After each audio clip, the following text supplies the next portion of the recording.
Welcome everybody to GrassPost's Path to 2018. We're here at Cross Campus tonight where we'll be discussing the different processes to operating a manufacturing facility in Los Angeles for the state of California. Some of the topics we'll be covering include compliance, extraction options, product development, and the path to success. Now let's get into our questions. Sure. Okay, so here's where we're at. As of January 1st of this year, the State Medical and Adult Use Cannabis Regulation and Safety Act, so both medical cannabis and adult use cannabis will kind of come online as a regulated market. So what we're talking about, I'm going to kind of think about this like building thing. So we're talking tonight about manufacturing. We're talking about various types of manufacturing licenses, which I'm sure we'll go into detail about, but to make various types of extracted, manufactured, edibles, packaged, infused types of products. So one thinks about that as, well, I need the license from the state, from the public health department, from the particular agency, the sub-agency within public health that's issuing state licenses for manufacturing. And that's the question, how do I get that state license? I actually think about it now like there's 1,000 steps from this moment to a state license, okay? And really, this requires an enormous amount of work and understanding on everyone's part, gathering a great team of people to understand rules, regulations, market analysis, testing issues, operations. I mean, it really is 1,000 steps. And probably 75% of the way there is your local permit. So just kind of baseline, very important thing, especially if you're new to this industry and you're interested in getting involved in the cannabis industry, you need to have a local permit or other authorization from a city or county, so there are 540 total of them in the state of California, in order to apply even for the state temporary licensing that will start happening. And in fact, the public health department is already accepting state temporary license applications, and you can see what the state application looks like. But you must have a local permit. And just to like follow up a little bit on that, I think I heard a statistic from a colleague that only 25% of municipalities this coming year are expected to start issuing these permits. So this is a little bit for those of you who are in the industry. I hope that you are one of the lucky few who has a local permit lined up. But for everyone else, it's incredibly important to that road to state licensing that you have a local permit, and if your local governments have no mechanisms for that, very important to request that in a probably organized way through trade associations and political advocacy. So remember, dual licensing system, local permit to the state license. Great, thank you for that. Jeff, do you mind talking about manufacturers? We'll shut you down without it. I would say it really takes a compliance mindset going forward. So I think beforehand it was, we have no rules, we don't care, we'll do whatever we want. That no longer is at play. There are a large set of rules, hundreds of pages of them in fact. You have to follow all of them or you will be fined, or they will take your license and or throw you in prison. So the stakes of the game just got much, much higher and greater. The law is on their side to enforce those types of actions very clearly. And they've given you a clear set of laws and rules to follow. A lot of that is along good manufacturing practice guidelines. So standard operating procedures, batch production records, making sure that you're following that procedure every single time, making sure everyone is properly trained, making sure everyone's operating safely, and really thinking about track and trace and full compliance the entire way through every system. Whether you're a cultivator, dispensary, distribution, or manufacturing, it's really about compliance from this point forward. The first piece of compliance is getting your permit locally and then getting your state license. And then from there, following all the rules with track and trace. So I would say it's all about compliance from here forward. Chris, anything you want to add to that? As Jeff said, compliance is a new thing to California, and having been, I went to Colorado and I went to a kitchen for an edible company that was the only FDA approved edible kitchen in the country. And I was blown away in comparison to what I've seen in California. It's so professional, and I say this all the time and I feel like a broken record, but we don't have to remake the wheel. This is just food. Food has regulations. Now it's time that we grow up and we act like real businesses. And if it was easy, then a lot more people would be doing it, you know? So it's all about the passion. passion, because compliance it's really dry. You know, you want to just hire a compliance person and let them do it for you. Don't try to do it yourself. Great piece of advice. There are some that really like to do it, as opposed to some who don't, and it is a mindset that they kind of live by. So you can't find those people, but they're a little bit more rare than the average person. I guess I'm kind of taking the lead on that, and I mean, giving some background on it. Sure. So in California, the voters passed the medical, basically the Compassionate Use Act, a set of, well, not really a set of medical laws, a ballot initiative that was 3/4 of a page long back in 1996 that opened the door to qualified patients who have written doctor recommendations. So what we've had in California is, in order to access medical marijuana, you need to be a qualified patient, so you have a written doctor recommendation. And in order to cultivate or manufacture, of course, non-flammably, without butane, etc., but CO2 extraction and other types of medical cannabis activity, people would organize as what's known as a nonprofit collective sort of organizational corporate structure where you're paying your taxes in a certain way and you're reimbursing operating and overhead expenses. For all of you who are like, what the hell did I just say? I'm just telling you about the weirdo, wacko, unregulated market that people are still in, but that we're transitioning away from. So that's been this, from a business perspective, or a quasi-business perspective, that's how things have been functioning, right? Medical cannabis.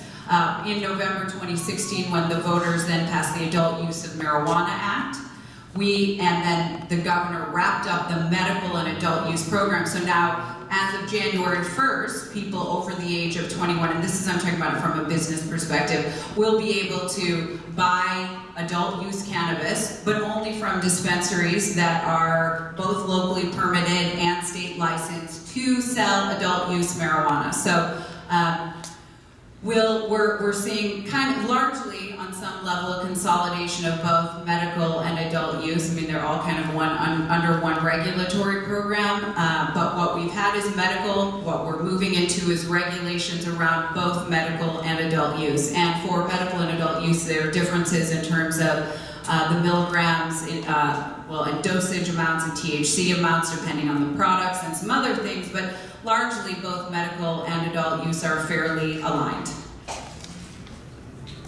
Would you guys like to add anything? I have just a question from what you're talking about. I've heard that medical cannabis is more acceptable to a lot of communities when it comes to them accepting or giving out licenses locally. Do you know if that's been the case? Well, yeah, so, and I'm glad you're asking this question because, you know, it's, again, the step one, it is getting that local permit, you know, and that's, and her question really deals with how to make the approach to your local community, the planning department, the Office of Finance, the cannabis regulation department locally, like we're about to have, or we're staffing up in the city of LA, the Department of Cannabis Regulation, in order to get that local permit.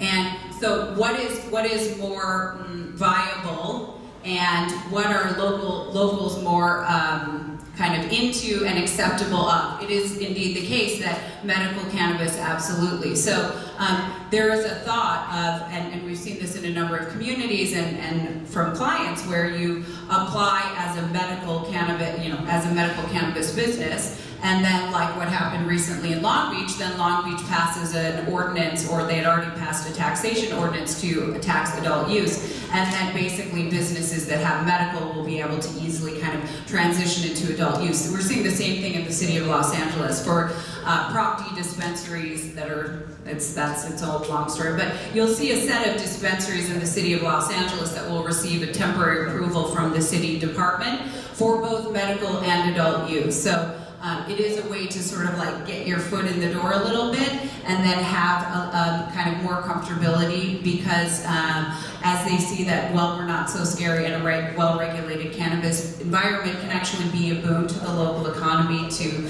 neighborhood safety, to jobs, to many other things. There are M and A type state licenses. Those are some of the differences. Some of the local ordinances will only permit medical though, so they might not even allow adult use, or later turn over and say let's do both. I think that, and other than some of the dosing amounts, like you said, are kind of some of the major differences, and then how much tax a consumer may pay at the end. But the testing is about the same, package requirements are mostly the same. Everything else is the same except for is it coming from an M license or an A license for the most part. Basically, you want to go with an M license because in California, everyone has high potency edibles. So to cut yourself off at 100 milligrams per item only, like that's your limit, you're already really limiting your business. Not everyone will have the same limit for an edible product. 10 milligram dose, 100 milligram max, but some of the tinctures and other products are larger. Tinctures. Concentrates maybe more. But some of the oral consumable products are still very low dose. Still go with medical. But that will need to be sold to individuals with state. Upon choosing the extraction technology, whether it's BHO, CO2, ethanol, or a distillate product. So distillate can be made from any of the concentrates, right? So whether it's CO2, BHO, alcohol, you can get to a distillate after any of that. I think there's a little bit of a misunderstanding that CO2 is solventless, so my product must be solventless, but it's not if I've winterized it and added ethanol in between there. So a lot of the marketing along CO2 has said it's solvent-free products in the end. Distillates are all solvent-free, but it's not a solventless process the entire way if I've winterized. I can unwinterize, I don't have to do that and still distill, but I'm not going to get this super clear mid-80s type or 90 type perspective or a THC concentration on my distillate if I have not winterized. So some of the marketing language around that is a little bit confusing, I would say. I think we'll start to see what is being allowed by local regulation, what's permitted for operation, whether it's a type 6 non-volatile license, which includes CO2 or ethanol, or bubble hash and things of that type, or a type 7, which allows volatile license extraction, typically hydrocarbon types of things, so butane, PHO, and stuff like that. What is also going to happen is what's the most efficient way of getting there. So we are going to see it commoditize. What's the most cost-effective way to get there?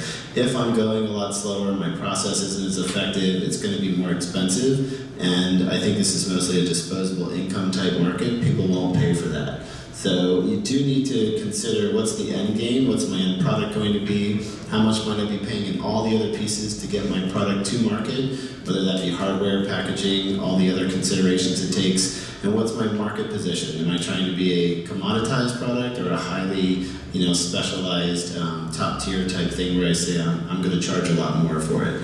There's a place for all these types of products, so there's not that one wins over the other. In a medical sense, it might be very specific that certain types of extraction leave components in there for types of products that patients demand and require, but I don't think we really understand that fully yet. So I would stress whatever you start to do, just stick to it until you find out that does or doesn't work. Be consistent in what you're doing and try and work out your economics of your process and through your manufacturing effort before you start and go to market and find out the hard way. I would also like to add to that when it comes to what type of extract you're using. A lot of the cities and counties are a lot less apt towards volatile extraction. So it's better to just start with CO2 and learn how to work with it. And when Jeff's talking about winterizing it, it's so important that you get your miscibility or the ability to get the THC in all of your products. This is food science. You have to bring that in because now we're going to be doing batch testing, which is another thing California's never done, is people put 360 milligrams on a chocolate bar and then there's nothing in it because the extract got left out on that batch, and then the next batch is like double dosed. I mean, there's really no set standard until now, so it's really important that whatever extract you use, like Jeff said, that you really nail it. You really get to know it and get it in your products and get it down correctly, because there's going to be a much higher standard and an actual bar set. And maybe I can add a little color to how the regulations are going to impact that. So what the Bureau believes is a standardized process is one where you use the exact same amount of every ingredient every time you produce. So if you're going to have a concentrate that's a variable concentrate, that's going to be a different weight depending on its concentration each batch. That will require homogeneity testing every single batch that you produce. So the product moves from the manufacturer to the distributor. Testing lab gets those samples and has to test for compliance, meaning accuracy to the label, and homogeneity unless you've already proven that that batch was the exact same manufacturing method as before. So standardized ingredients like things in oil or things on solid supports may be much more amenable to those making infused products, and that might be a way that you see this market kind of move. Some will provide those as ingredients to the infused product makers, and they'll have less homogeneity testing than those who will do it every single batch because they're always having a variable concentrate. So how you're going to prepare those ingredients, whether you use CO2 oil or distillate, distillate may be easier to infuse in some things. If it's in oil already, it might be much easier to put in your brownies, or if it's on something like sugar or salts, it might be a whole lot easier to say I'm always using 1 cup, and I can avoid a whole lot of testing costs in that respect too. So the impact of where I have to test, when I have to test, how much I have to test is a huge charge towards cost in the end. So understanding how you can navigate that most efficiently is also going to make a competitive advantage for those who can do it best.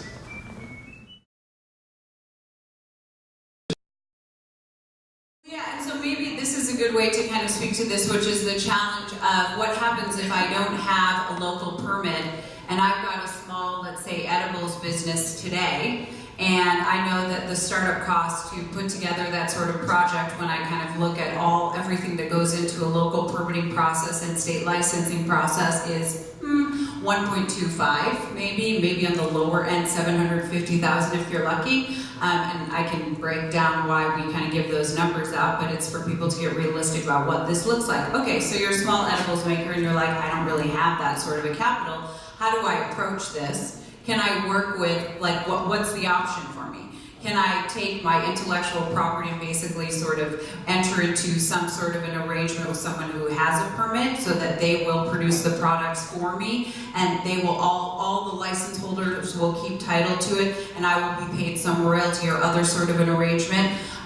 My law partner Nicole and I have been talking with Lori Ajax, who's the head of the Bureau, as well as some people in the Public Health Department about this issue for a number of months. And we're running by sort of how we think these agreements need to look, because even this hasn't been sort of firmed up. But there is certainly a recognition on a state level that we need to have the ability for people to access the regulated market. Partly because we're regulating a new industry and we want opportunities for entrepreneurs, but also because we want, and in the purpose and intent of both the Medical Marijuana Regulation and Safety Act and the Adult Use of Marijuana Act, we voted to regulate cannabis in California, acknowledging all of the, I refer to you guys now as cannabis legacy operators, out of respect for the very vibrant cottage industry that has been in existence for over 20 years and really 3 generations.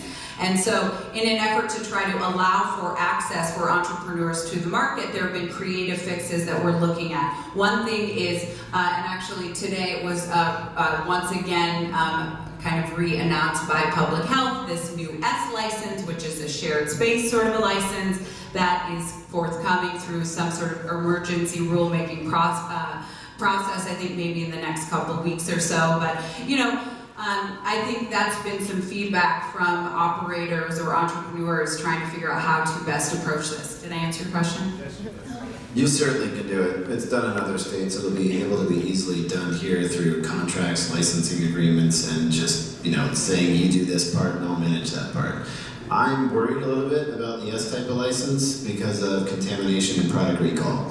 So if you're all sharing a facility and someone makes a mistake, when you're not operating there, they could shut the whole facility down and wait till it gets cleaned up and pull the products off the shelf that went through there. So it could be a big concern as to who you're working with, who you've contracted with, where your operation goes, and how that's all managed. So it is doable. There are shared kitchens for food, but you just have to know kind of who your neighbor is, like a right to know type of thing, and how that's actually going to be handled and who's responsible for cleaning what, and how all the recalls might happen inside of that facility.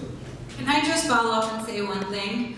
I agree, well, two things actually. The first is the emergency regulations came out from the various departments about a month ago, and we're going to go through a formal rulemaking process. So frankly, the finalized regulations aren't going to be until next year in December. And through the course of this whole process, you can be very involved in this whole rulemaking. You can give comments to these various agencies, and really you can participate. They have 800 numbers. They will answer your emails. It's wild. Like, it's very cool. The state regulators want to talk to you. They want to talk to us. I mean, it's fantastic. The second thing I just wanted to mention is this. You really, no matter what segment of the market you're in, you really are only as good as your sort of weakest link. I mean, in a very regulated market, you have an employee who sort of is lazy and kind of doesn't input everything into the track and trace system, or is lazy if you're in a show. You really need to be incredibly thoughtful about who you work with, who you partner with, who you employ. Very, very important. Entails. So far as I understand it, it's literally just packaging products. So we have some clients that are, they've been packaging other non-cannabis products in the Bay Area for like 100 years, and they opened up a division. They're just packaging cannabis-related products. So very specific to just packaging, and that is all. So they couldn't say, we have this brand, but we don't manufacture it. We just package it. They very well could, and I agree with you, Jeff, that we will have the opportunity more than likely in California to have these sorts of arrangements, but it's just not, the way that everything needs to be monetized and who takes title to the property and who, there's a lot of desire by these regulators to know every individual who's involved in this process. And so they're looking for a way to dive a little bit further into, okay, if you're just if you've got the ingredients and you've got the IP and whatever, who are you that are making money off the cannabis industry? Does that make sense? Yeah, to me it does. There's an N-type license for infused products, which take raw material, infuse them, and can package. There's P for packaging only, so they take kind of finished product or bulk product and package them. Type 6 will do non-volatile extraction and all of the below, and Type 7 can do everything. So those are the four kind of types of manufacturing licenses that exist right now. And you can just package only, but you could just package as a service and then have a distributor pick it up. It could be a distributor's license, it could be other manufacturer's license, brands, anything that they would license over or say, I'm just contracting you to do it. I think that the state has said, let's allow open contracting, kind of like chrome plating your wheels or custom crushing in the alcohol industry. There are things where someone rolls up with a place of turning your grapes into wine, and they own the bottling types of things, but it's mobile. This won't be mobile, but product can move and still be done in that fashion. So with excellent lawyers, you can certainly figure out license agreements, contracting, let the state know everybody that's involved in that and how all the money's flowing through the system. Where there's a will, there's a way, and I think they've enabled a couple of ways to do it. It's exceptionally important. Your product won't be able to go to market if you don't have that right. So there are mandatory words that are required. There are stipulations pertaining to child-proof, tamper-evident. The way that you kind of design the whole thing getting to the retailer, it has to be packaged before it gets to the retailer. So it should mostly be packaged before it gets to the distributor, in fact. So understanding, the labeling section of the manufacturing regulations, what are the opportunities there for primary front of the package or inserts or other types of secondary labeling. It's pretty clearly laid out, but it is exceptionally important that you meet those. They will not have a previous review before you take your product to market. Some other states require that, where you ask for permission before it goes out. They're just going to say let it go and hope that you've read the rules the right way, or let you know in a very vigorous fashion that you haven't. So I would say, read them, check with them. You can always call the department and probably ask if you're not sure of what it looks like. And over, a short period of time, I think we'll start to see what everybody believes these regulations mean. Because there's also mandatory symbols and things that do have to go on there. So it's pretty clearly laid out, but you have to follow it or your product won't be allowed on the market. And I think the dispensaries won't accept them, or the distributor even before that wouldn't accept it. So you will have to do that as a manufacturer, or you're not going to get out there. I think Colorado is also a really good example of how important packaging compliance is, and that is that if they change any of the packaging requirements and you don't change your packaging, in Colorado, they had recalls of like 1 million edibles with the wrong packaging. Could you imagine the cost of that? And that's another thing to consider when you're buying packaging. Most often, you get a discount the more you buy, but you have no idea how fickle packaging regulations are going to be just yet. So one of my recommendations is when you buy your packaging, don't buy bulk, not yet, because you're not going to know when you're going to have to change your packaging again. You know, let it settle 6 months to a year before you start purchasing large amounts of packaging. You're really efficient at your process.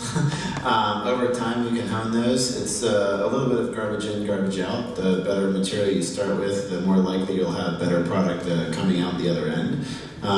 But with a lot of work, you can usually get there as well. So I think it would be great if we saw the market move towards active ingredient pricing in the raw materials, not just every pound is the same, because they're not. So I can't say every pound is exactly the same price when one has twice as much of a cannabinoid as the other. And all I'm chasing is that active ingredient, that cannabinoid of interest, or the other pieces that go with it, to saying that's how I'm going to make my dosed edible. So I think understanding who my supplier is, entering into a long-term contract with them so the farmer knows how to keep sustainably farming and their livelihood is secured along with your supply chain, making sure it's clean and pesticide-free is going to be a big one as well. There probably isn't as big a consideration for microbiological contaminants because most of them can be removed inside of the manufacturing efforts, whatever process you may use. We're still not sure about mycotoxins and aflatoxins, but I still think most of those won't be around either. But knowing that that is going to be consistently supplied, it's clean of pesticides, and I pay based on how well they've farmed it, is where I think it would be best to see the supply chain move. Then the farmer knows they get rewarded for their hard work, the manufacturer knows that they're going to get good material to work with, and everybody should be benefiting down the chain from there. In essence, in this industry, collaboration is key.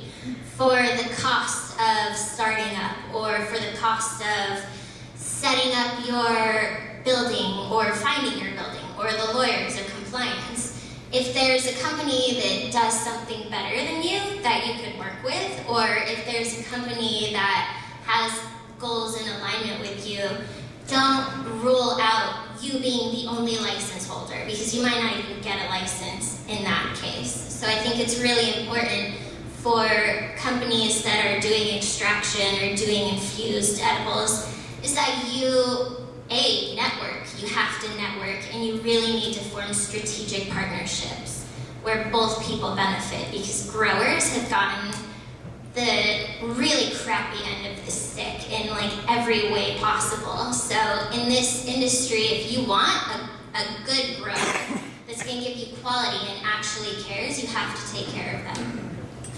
And I just want to jump in and, yeah, exactly.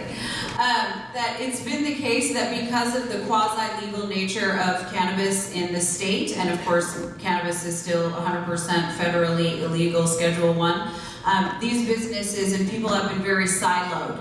And that is the old way. That does not help anyone. That does not help all of us. Particularly in Los Angeles, I found that a lot more sort of siloed, overly competitive, not so much working together, although that lessens, and that's lovely to see. But absolutely networking, strategic partnerships, being a part of the community, working together, sharing resources, helping vet information, helping to vet people. That's really, really important. I really encourage everyone to get involved in local advocacy organizations, political advocacy organizations, trade associations, eat information as much as possible, state groups. Today, the California Cannabis Industry Association had like 4 or 5 hour webinar with various regulators that was very informative. There's California Cannabis Manufacturers Association, California Growers Association. So these are state level organizations that you can get involved with in order to kind of get information, meet folks, get involved. Perfect. There are many paths to success. So many ways to skin the cat. You can always get there with determination and persistence. Being professional, being well prepared, knowing your rules and regulations, being patient enough to educate the local purveyors, the local city operators. They're curious, they want to know as well, and presenting professionally, organized, and in a consistent, polite fashion goes a really long way. You are partnering with the city first and foremost, and then the state saying you guys are doing it together. I think really having a good plan to say how you're going to operate safely, how you want to integrate with the local community, hire people locally for stimulating their economy has been a big part of what they want to listen to. How you're going to be a good actor in their community, how you may help donate to the local baseball team, or just say that you're going to have great security, be very quiet, and listen to their concerns and how you're going to play along with them. You're not trying to force your way in there, you're trying to work with them to find a solution for both of you. How you're then going to go and operate consistently, allowing them into the facility, letting them do their monitoring and compliance. When they've asked, can we put 24-hour camera feeds in your facility so we can watch that you're safe? You say yes. It's a little bit different for sure, but it is for your own safety and their comfort as well. And just trying to be a good partner with them. So there are definitely a lot of reading the rules and regs together, whether it's international fire code, building codes, state regulations, or what have you, making sure you're both reading them the same and working together with them through that. And then really saying that you're a professional operator, you will pay your taxes, you are going to run your accounting the right way. You do want to be the type of operator that they're hoping to see, not the guys they've been reading about in the newspaper for the last few years. And that's a big difference. So it's not too difficult to convince them of that either. They're kind of anxiously looking for it if they said they're open to cannabis. If you're pushing your way in to say, I'd like to be in my backyard, it's a little bit more of an uphill battle, but it's still not impossible to do, and that's where that persistence part comes in. And I've heard from companies that currently manufacture volatile extracts, and someone ran into a fire chief or whoever checks the zoning for the fire department, and they're like, I just wish that they would regulate volatile manufacturing so that these manufacturers aren't afraid to bring the fire department in and make sure they're up to code. These people get hurt. I mean, that's the whole point. It's like if you have the correct argument where it's like, we want to be safe. We're just asking for the pathway to be the business that you want or that you would allow us to be, but we can't get anywhere if you keep blocking things, And I had heard somewhere you have to work with like 20 plus regulatory agencies to get a license. So It take that many. Yeah. They've asked what they're going to be coming into the facility to protect you if you have a problem. So where do you place your extraction rooms? What's the pathway for them to access the building? What's the pathway for you to get out of it? How are you thinking about all the potential harms and pitfalls? How are you going to say, I want you to be able to do your job. Here's my floor plan. Here's my site plan. Here's my operating procedures. Here's where this stuff is stored. Here's where the fire department can come in. Here's where we're all going to run outside if there is an issue. Here's how we're safety-minded first, along with compliance. And then they're like, wow, this is music to my ears. Someone that wants to be there, the right way. I mean, your most valuable asset is not your extractor, it's your people running the extraction. So protect them first and foremost, show that mindset to the city, and they're gonna say, great, we can work with this group of people, we wanna work with them and help work through what's the best setup for that particular building. Every way could be somewhat different depending upon the location and the site that you've got. So if you're talking to them in those fashions, the conversations are so much easier all the way down the road after that. And the bar is so low that if you're on time. Except for the cities we work in. Yeah.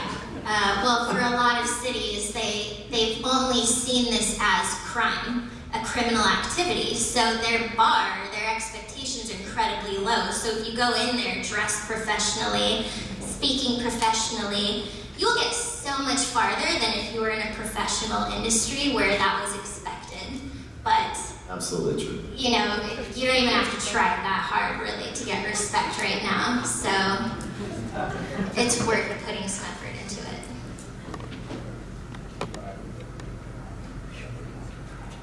Okay, so I will just talk about sort of nuts and bolts, kind of thinking about this again from a how do you start from step one. Number one, zoning. So identifying what type of state license you ultimately want to secure, and for all of the various reasons. And then let's start at step one, that your property, you identify a property, you have a lease, you own a piece of property.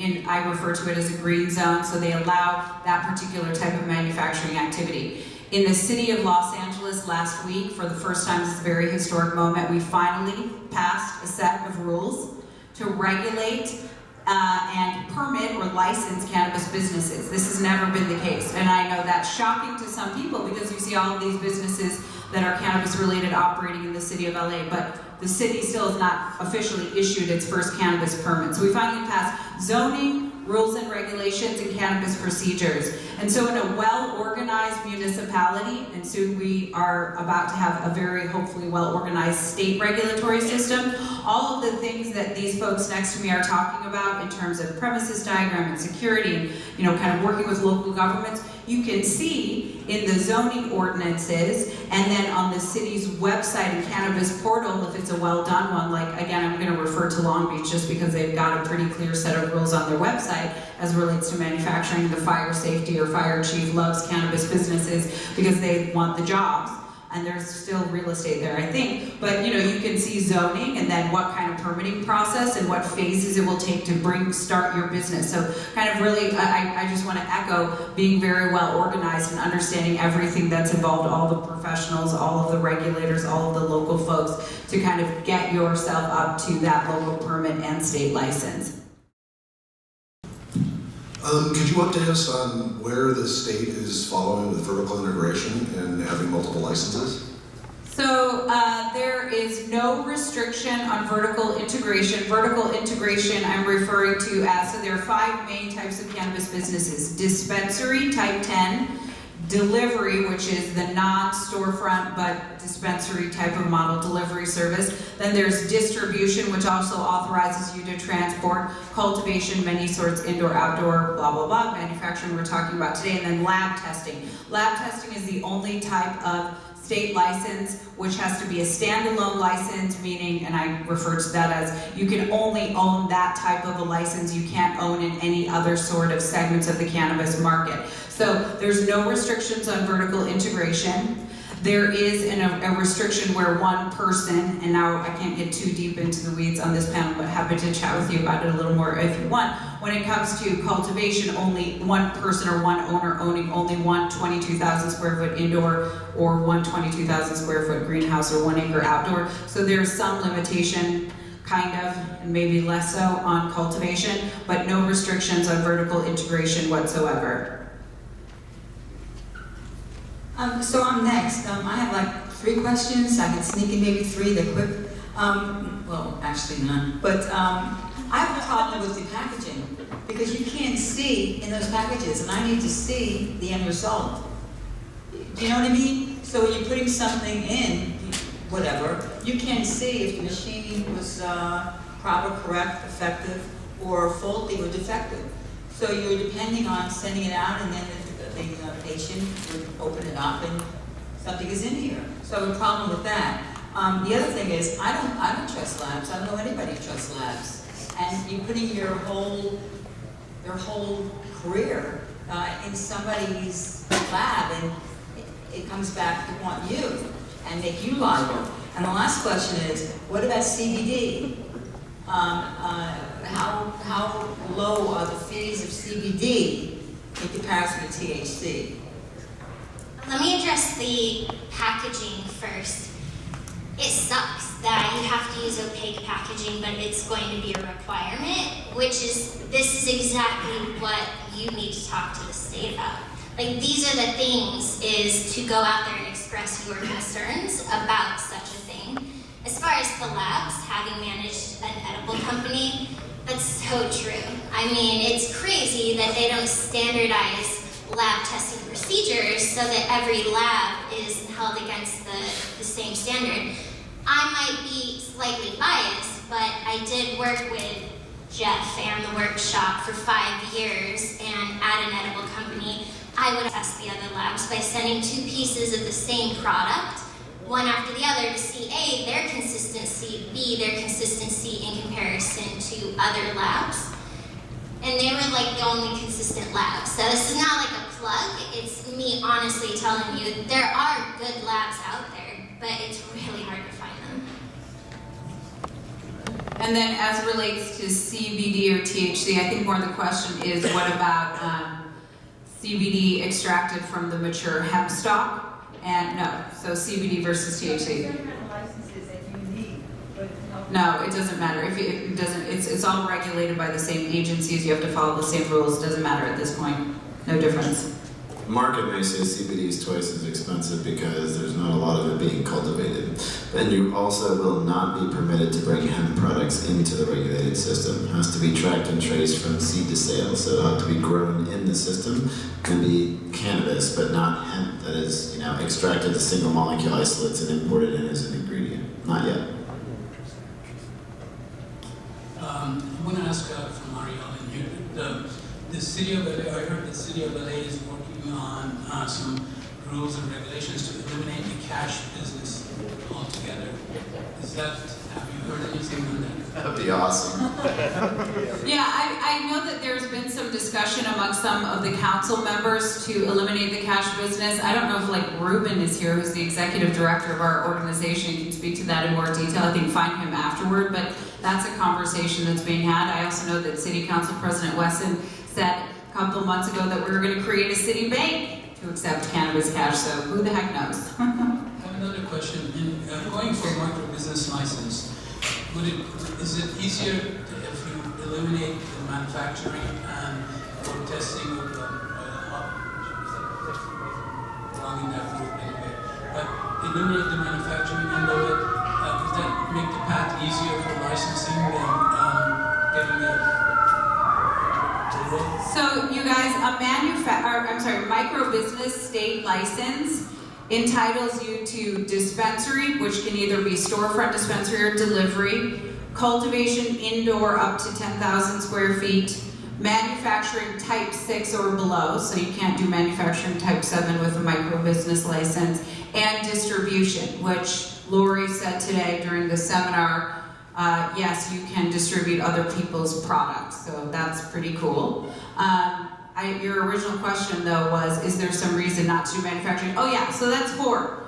So you can choose, you have to do 2 out of the 4, at least 2 out of 4, 3 out of the 4. Oh my God, you guys have a million like sets of regulations and rules. Is it 2 out of the 3 or 3 out of 4? I thought it was 3 out of 4. 3 out of the 4, okay, thank God. So you choose 3 out of the 4, or you can do 4, yeah, that's right. Okay, cool. So you might not want to manufacture it because it'd be a lot easier not to, or if you're an expert cultivator or something like that. But if you're going to go for that license, why not go for all of them, even if you're just packaging for manufacturing to begin with, and then you can always integrate backwards. Yeah, I think the limit for that is the 10,000 square feet you can grow. So it really has morphed into a distributor license that is tied to a retail dispensary type or delivery outlet.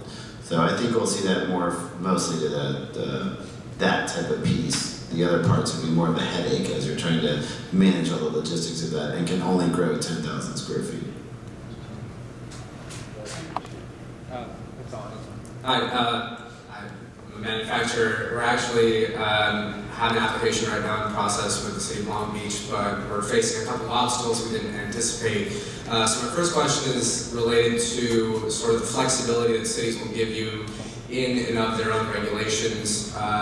The example is we have a bunch of solvent that we need to use to extract our product, but the city of Long Beach has regulations on how much, like the poundage of solvent you can carry per room.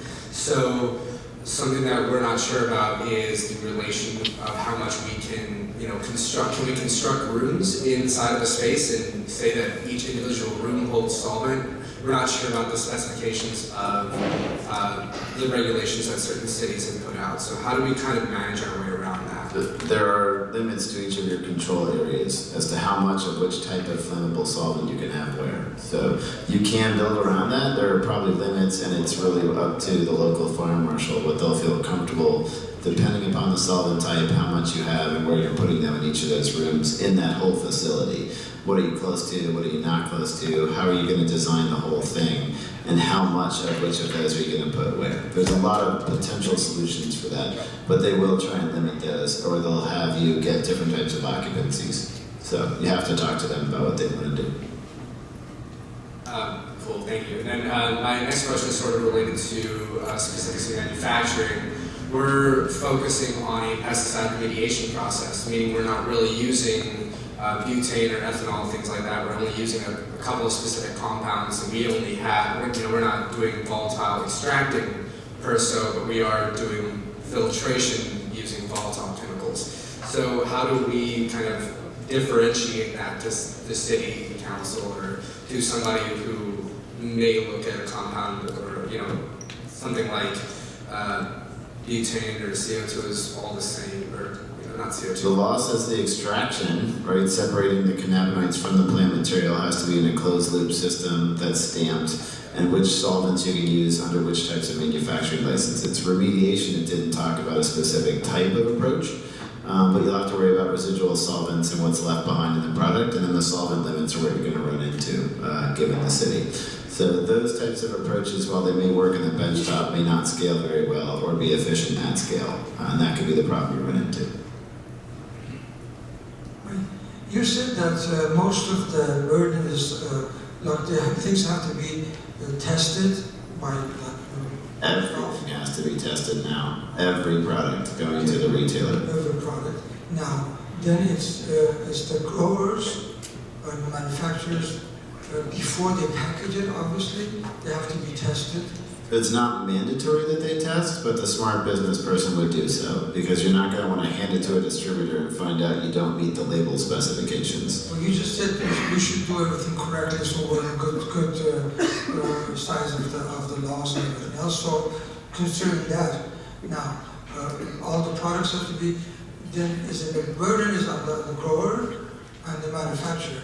Are you separating grower and manufacturer? Both of them have that burden, and every batch has to be tested. The plant material should be tested.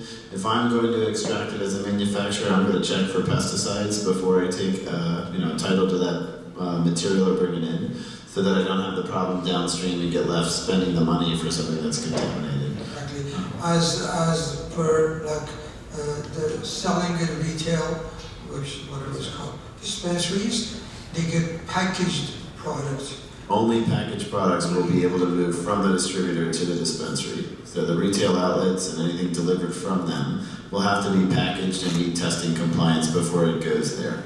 So yes, they'll have to all be packaged and tested before they get to the retailer. And then on the packaging, all of the strength and everything is all written on it, or supposed to. Yep, you have to meet the label specifications. So if you say this is 10 milligram per unit and there's 10 units in there for 100 milligrams, you have to show that testing said that's exactly what you have in there, and that your batch is uniform, and that the testing is done from the sampling, the sampling is done by the testing lab in the distributor's hands, while the distributor watches the lab take the samples. So the manufacturer or the grower no longer pick their own samples to try to game the lab system. That's going to eliminate part of the problems too. Now, could you possibly tell us what are they being tested as? Pesticides, strength, and potency in cannabinoids, heavy metals, filth and foreign matter, moisture content, water activity content, residual solvents for concentrates, microbiological contaminants, mycotoxins and aflatoxins, and pesticides. I think I got them all. And heavy metals. I think I got them all.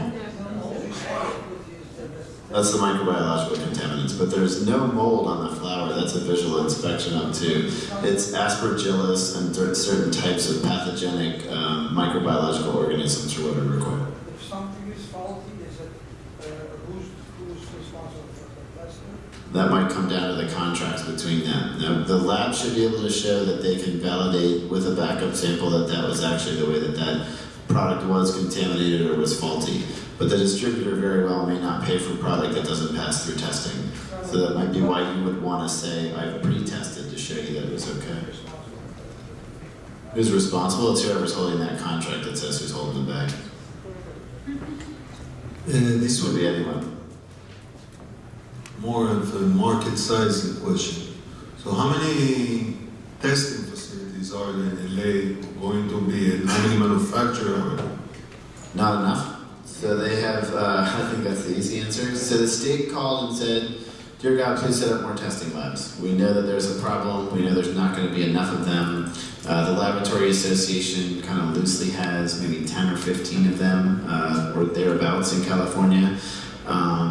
That is, there's about 10 labs. Yeah, and then most of them are struggling to try and meet their requirements. So they also have logistics problem to go out and get the sample. There are hundreds of cultivators. There are going to be a lot of manufacturers, and there's not going to quite be enough lab capacity. My recommendation, know how many tests you're going to need, go contract with a lab to reserve your slots and say, I'm going to start bringing you this in a consistent fashion. And we do see prices in other states that are upwards of $1,000 for batch testing compliance. So everyone has said, you know, $50 was too much. It's going to be way different now going forward. So therein is an opportunity. So open a lab, and in the city of Los Angeles, as soon as they open the application window for the Prop D dispensaries, probably somewhere in the middle to end of this month, you can start applying for a lab testing license. So there's a lot of opportunity there.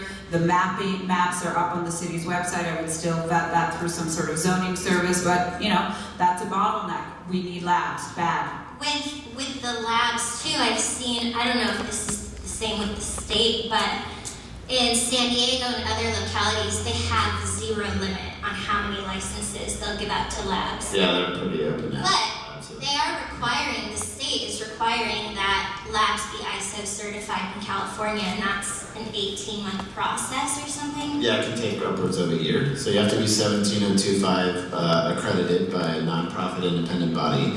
You can start the process and still be operating in the game, so you don't have to be done when you start doing it to still offer the lab testing services. But that, you have to have the right people with the right backgrounds, being the lab director and running the lab, and all those tests require a lot of equipment. I would not try to get into the lab business without at least $2 to $3 million bucks.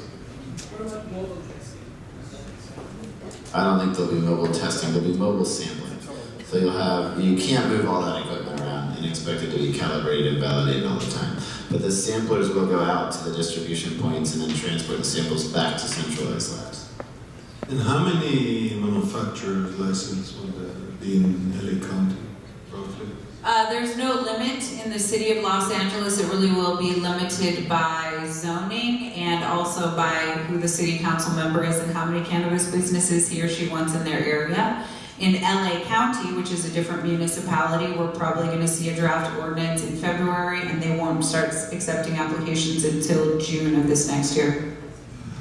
On the ISO audit, is there a requirement to have the ISO audit to be done by auditors that are accredited, or just any independent? Any ISO accrediting body, so a non-profit, I believe, is what the law calls for. So like A2LA is a good example.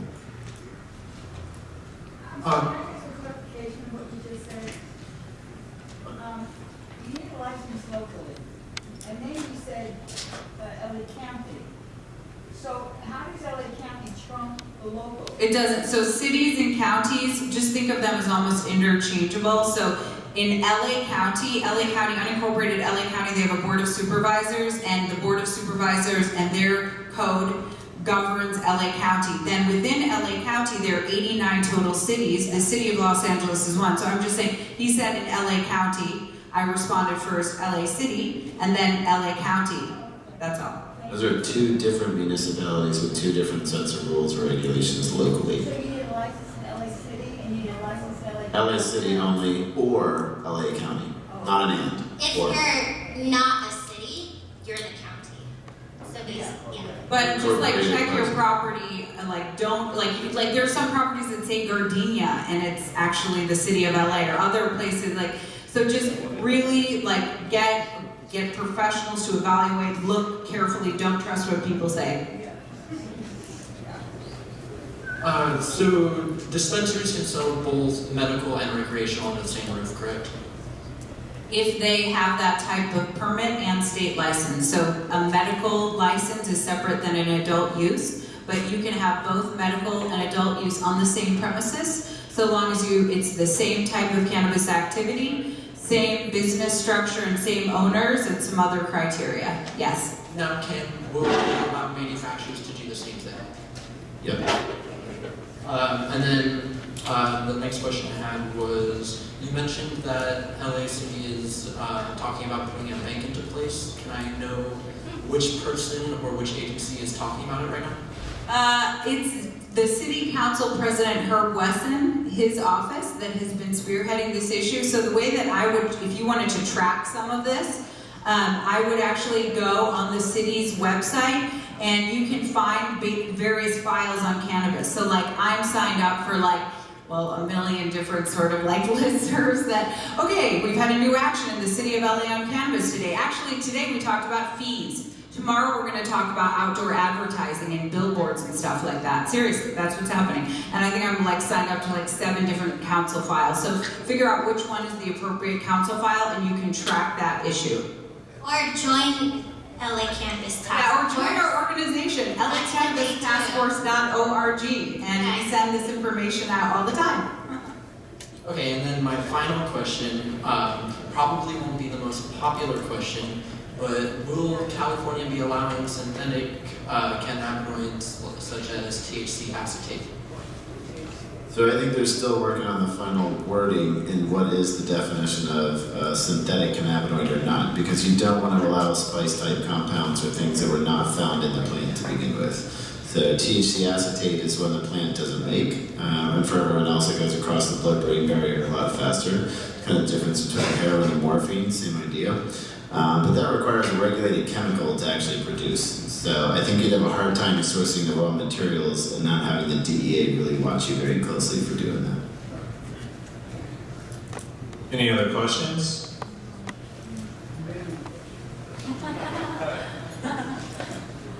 Good. You mentioned the council and person. So is it, can I get an influence what I want to do to a councilman, but basically. Yes, everyone has a voice. So go talk. Nobody's done. Go knock on the door all the time. Make sure they know you're there. That's what a lobbyist does too. So the more vocal, the more present you are, the squeaky wheel gets the grease. So they'll listen. So if you can get more influence with one councilman versus another. Some are more open than others for sure, but I try and go after all of them. Oh. Thank you. Do your research on the people you want to approach and see what they spearhead and then appeal to them. That's excellent advice. Hi, I have a question about the packaging. I'm a designer, and basically my job is to make sure that the packaging meets all the state requirements before it goes to distribution and even before it gets to market. Where can I find the resources for some of that material? And is there a vetting process? And to get The manufacturing regulations under CDPH, California Department of Public Health, have them. Yeah, all those rules and regulations are there, and then also that's another one. You can sign up for their listserv. You can sign up for the Bureau's listserv, and they'll send information alerts out to you. So go to that website. Lots of resources. Really great. Yeah, California Department of Public Health, CDPH. Hi, I'm Helene. What are the associated costs or sample costs for lab testing? I don't know if they've been fully established yet, and they will change over the next year. So they're not mandatory for the first 6 months. It kind of rolls out once you get your license, then you're required. And not all of the tests are going to be required until 2019. So things like heavy metals aren't coming in until January of 2019. So each lab is going to probably say how overwhelmed they get, how fast they can push the sampling out and push the results out. And then look at other markets and see what the market will bear in some respects. Supply and demand. And a lot of other markets ended up reducing their requirements for testing because they made it too difficult and no one could pass them. Or the labs couldn't get them out fast enough. It's not in the lab's interest, and I don't think any of their intent to gouge anybody and say, let's raise the prices, because if they do that, they're not going to have customers very long.